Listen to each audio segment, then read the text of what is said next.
नमस्कार. नमस्कार. सुधारित शेततंत्रान या युट्यूब चॅनलमध्ये आपलं सर्व शेतकरी बांधवाचं मनापासून स्वागत आणि धन्यवाद. शेतकरी मित्रांनो, आज आपण पाचट कुटी का केली पाहिजे किंवा पाचट कुटीचे काय फायदे आहेत एकंदरीत. आता बघत असेल भरपूर शेतकऱ्याचा ऊस निघून जायला लागलाय. जर बघितलं तर भरपूर शेतकरी पाचट जाळतात, परंतु त्याचा परिणाम आपल्या जमिनीवर काय होतं. ऍक्च्युअली या शेतकऱ्यांनी पाचट कुटी केली, त्यांचा एक अनुभव तुम्हाला कळणार आहे की पाचट कुटी केल्यानंतर का केली त्यांनी आणि त्यांना काय फायदा वाटला पाचट कुटी करायचा. आता लक्षात घ्या शेतकरी मित्रांनो, आपलं ऊस गेल्यानंतर काय करता, पाचट जाळून टाकता. ह्याचा एक ड्रॉबॅक सगळ्यात महत्त्वाचा लक्षात घ्या. आपण ज्यावेळेस पाचट जाळतो त्यावेळेस सगळ्यात महत्त्वाचं आपल्या जमिनीच्या वरच्या थराला जे जैविक थर असतो तो पूर्ण जळून जातो, म्हणजे जैविक पूर्ण मारले जातात. त्याच्यामुळे आपल्या जमिनीची जी सुपीकता आहे ती अत्यंत कमी होती. दुसरं सगळ्यात महत्त्वाचं लक्षात घ्या, पाचट कुटीमुळे जर तुम्ही पाचट जर जमिनीत नाही ठेवली तर तुमच्या आता जर बघितलं सगळ्यात महत्त्वाचा जमिनीचा पीएच साहेब सगळ्यात मोठा आता जमिनीचा समूह सगळ्यात कमी आहे प्रत्येक जमिनीचा बघितलं तर महाराष्ट्रामध्ये. जर तुमच्या जमिनीचा जर तुम्हाला सेंद्रिय कर्ब वाढवायचा असेल तर पाचट जर तुम्ही जमिनीमध्ये गाडली किंवा पाचट कुटी जर केली तर तुमच्या जमिनीचा सेंद्रिय कर्ब वाढू शकतो. त्याचबरोबर तुमच्या खताचा एक डोस कमी होते, त्याचबरोबर तुमच्या जमिनीला पाणी जास्त धरून ठेवते.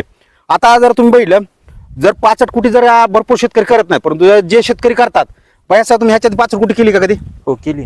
बरं, आता काय फायदा वाटला तुम्हाला पाचट कुटीचा? एकदम फायदा म्हणजे पाण्याचा ताण कमी होतोय पिकावरचा, आणि विशेष म्हणजे सेंद्रिय कर्ब सुधारते. सध्या प्रमाण असं झालंय की शेतकऱ्याकडे पहिलं जनावरांची संख्या जास्त होती, त्याला मुबलक प्रमाणात शेणखत भेटत होता. पण सध्या शेतकऱ्यांकडे जनावरांचं प्रमाण कमी झालेलं आहे, त्याच्यामुळे शेणखत शेतीला भेटणच झालाय. त्याची कमतरता एक प्रकारे पाचटीमुळे म्हणजे भरून निघते. पण आता बाया तुम्ही पाचट कुटी किती वेळेस केली, कशी पाचट कुटी केली? पहिल्यांदा एकरी केली आणि नंतर 4-5 दिवस सुकल्यावर आणखीन पाचट बोधावर घेऊन परत एकदा 2दा केली. आता लक्षात घ्या शेतकरी मित्रांनो, तुम्ही पाचट कुटी 2 वेळेस केली पाहिजे. आता बाह्याने सांगितले काढल्यानंतर तुमची पाचट चांगली वाढली पाहिजे. पहिल्या वेळेस तुम्ही पाचट कुटी केली की नंतर 15 दिवस थांबायचं बाह्यासाहेब, पूर्ण वाढावं. आणि ही जी पाचट कुटी आहे दुसऱ्या वेळेस जर केली तुम्ही, पूर्ण पाचट हा मातीच्या आतमध्ये गेली पाहिजे. ज्यावेळेस तुम्ही मातीच्या आतमध्ये पाचट जाईल त्यावेळेस 100% तुमची लवकर लागू बी होते. जितकी पाचट मोठी तितकी लागू व्हायला वेळ लागतो. परंतु जर तुमची बारीक जर असेल पाचट तर लगेच लागू होते.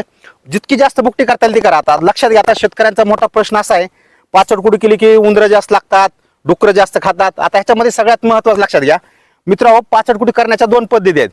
एक तर तुम्हाला जैविक पद्धतीने पाचट कुटी करता येते, दुसरं म्हणजे रासायनिक पद्धत.